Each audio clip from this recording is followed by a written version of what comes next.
Seeing the excited looks on their faces, Darlena said, "Though that sounds like an exciting thing, it's not like something you'll see for a while.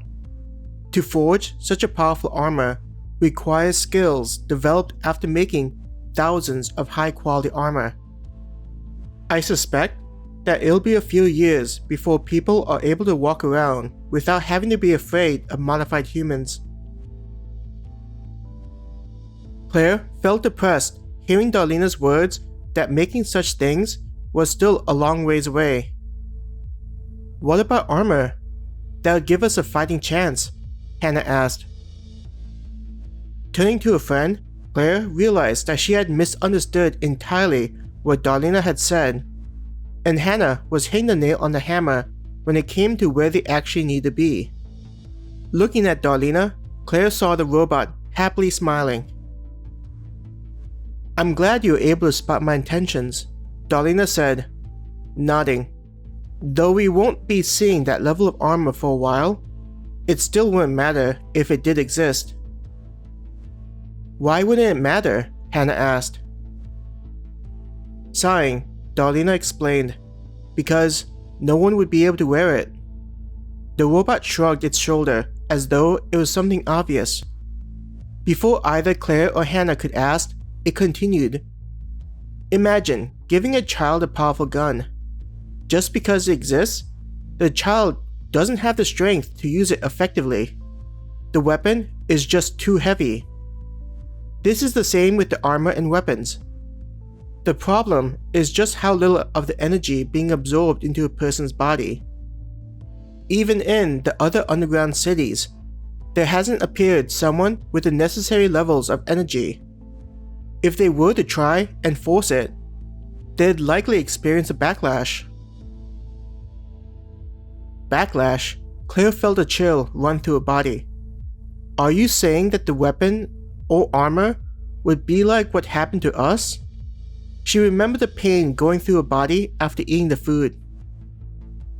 Darlena nodded. "That's exactly what it'd be like. Even worse, if you're talking about armor and weapon that'd be useful in fighting the modified humans. Compared to what happened with the two of you, the moment you equipped such items, your internal organs would likely explode." Claire hissed at the robot's words, trying not to imagine having that happen to her. But now, it made sense why Darlena had said it'd be a while before they'd be able to go up against modified humans.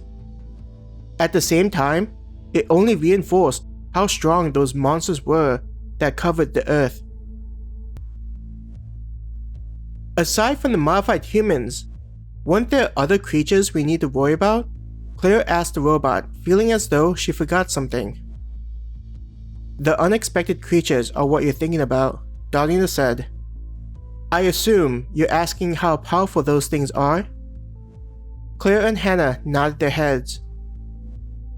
"Compared to the modified humans, the unexpected creatures will likely be as diverse as humans are, with how much energy they store.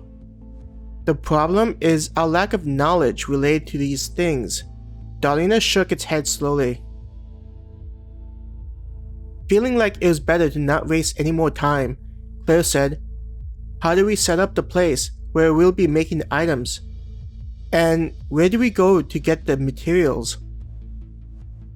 "How about I lead you to where you'll be working?" a voice said behind them. When Claire turned to face the voice, she noticed that it was Darlena. Looking back to the Darlena they'd been speaking to, she saw it smiling at them. "I'll need to stay here to help out the other adventurers, but my other me will be able to guide you." Lowering its voice, Darlena said, "I'm sure there are questions you have that would not be ideal to be overheard by other adventurers." Glancing around her, seeing the numerous adventurers waiting in line or gathered around the screens, Claire realized that where they were standing wasn't an ideal location. "Follow after me. I'll walk you to your work area that you'll be spending a lot of time in. I can also guide you through the process of ordering new materials." The new Darlena voiced as it waved to the one behind the counter as it walked away with them.